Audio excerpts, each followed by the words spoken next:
তারপরে তারা এটাকে বিনোদন হিসেবে তারা নিয়ে গেছেন অনেকেই। এটা অনেক ওয়াইজকে তাদেরকে ওয়াইজ মনে হয় না, মনে হয় কমেডিয়ান।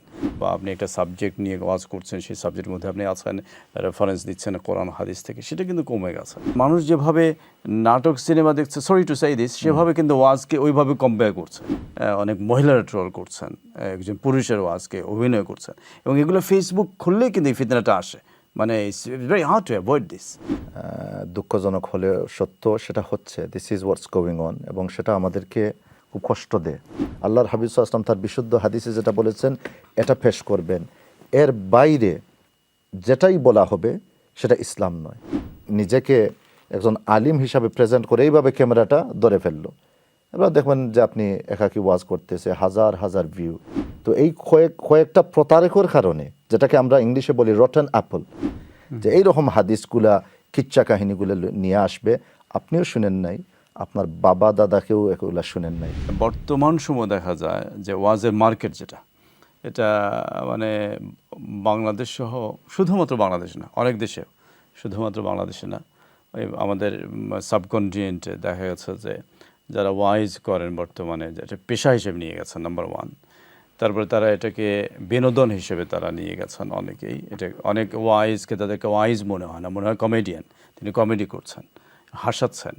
যেমন হ্যাঁ, অবশ্যই মানে বয়ানের মধ্যে আপনার হাসি কান্না থাকবে, কিন্তু তার মধ্যেও মনে করেন আগে যে একটা গাম্ভীর্যতা ছিল, বা আপনি একটা সাবজেক্ট নিয়ে ওয়াজ করছেন, সেই সাবজেক্টের মধ্যে আপনি আছেন, রেফারেন্স দিচ্ছেন কোরআন হাদিস থেকে, সেটা কিন্তু কমে গেছে। যার জন্য মানুষের যে একটা যে মনে করেন মানুষ যেভাবে নাটক সিনেমা দেখছে, সরি টু সে দিস, সেভাবে কিন্তু ওয়াজকে ওইভাবে কম্পেয়ার করছে, ওইভাবে দেখছে ওয়াজটাকে। ওয়াজ নিয়ে দেখা যাচ্ছে বিভিন্ন ট্রোল করা হচ্ছে, এটাকে নিয়ে অনেক মহিলারা ট্রল করছেন, একজন পুরুষের ওয়াজকে অভিনয় করছেন, এবং এগুলো ফেসবুক খুললেই কিন্তু এই ফিতনাটা আসে। মানে it's very hard to avoid this, এবং এটা অনেক সময় নিয়ে যায়।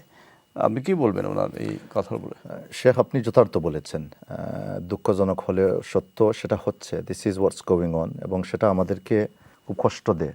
আমরা যারা এই লাইনে আছি, মাদ্রাসায় পড়েছি, ইটস ভেরি স্যাড যে আমাদের দেশ বলেন, এখানে বলেন, যে মানুষ নিজেকে মানে ইসলামী হিসাবে পরিচয় দেয়, কিন্তু তার কথার মধ্যে, কাজের মধ্যে কল আল্লাহ কল রসুল আপনি পাবেন না। আল্লাহ যেটা বলেছেন, আল্লাহ রসুল আসলাম যেটা বলেছেন, সেটা আপনি পাবেন না।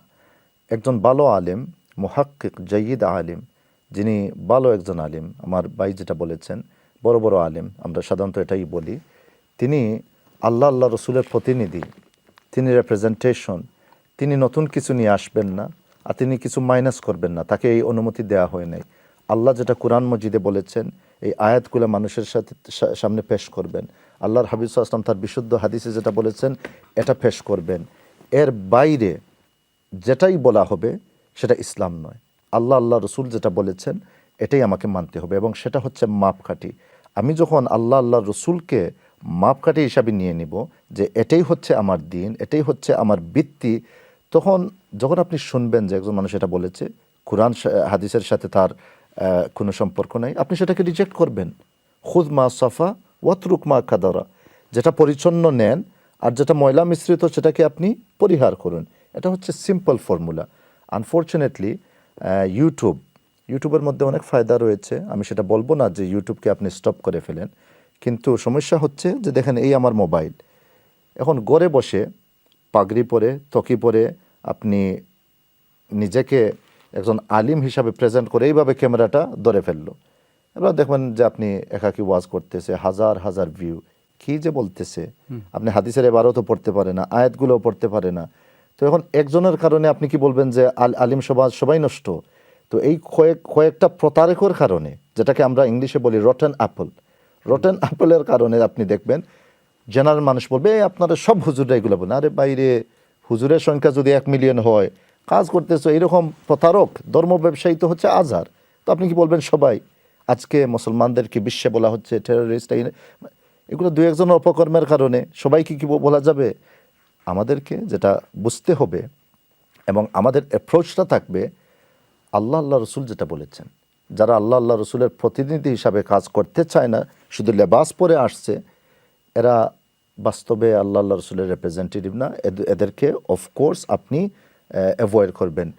আল্লাহ রাসূল সাল্লাল্লাহু আলাইহি ওয়াসাল্লাম তিনি বলেছেন আখিরি জমানাতে এরকম আসবে, দাজ্জালুনা কাযযাবুনা ইয়াতুনাকুম বিআহাদিসিন বিমা লাম তাসমাউ আনতুম ওয়ালা আবাউকুম, যে এইরকম হাদিসগুলা কিচ্ছা কাহিনীগুলো নিয়ে আসবে, আপনিও শুনেন নাই, আপনার বাবা দাদাকেও এগুলা শুনেন নাই। বর্তমানে যেটা হচ্ছে দাজ্জাল এবং কাযযাব বলা হয়েছে। এবং বলা হয়েছে এদেরকে পরিহার করে এদের কাছ থেকে কোনো নলেজ নেবেন না। নলেজ নেবেন আপনি যারা আল্লাহ রসুলের মানে প্রতিনিধি হিসেবে কথা বলবেন, তাদের কাছ থেকে আপনি এই নলেজটা নেবেন। YouTube is not the place for learning, YouTube is not the source of knowledge. Source of knowledge হবে আপনি কোরআনের একটা ভালো ট্রান্সলেশন নেন, আর আপনি হাদিসের একটা গ্রন্থ নেন, আপনি পড়েন, ইমাম সাহেবের কাছে যান। এটা হচ্ছে তো আমাদের অতীতের সিস্টেম মোহতারাম। এইভাবে আপনি নলেজ অ্যাচিভ করবেন ইনশাআল্লাহ।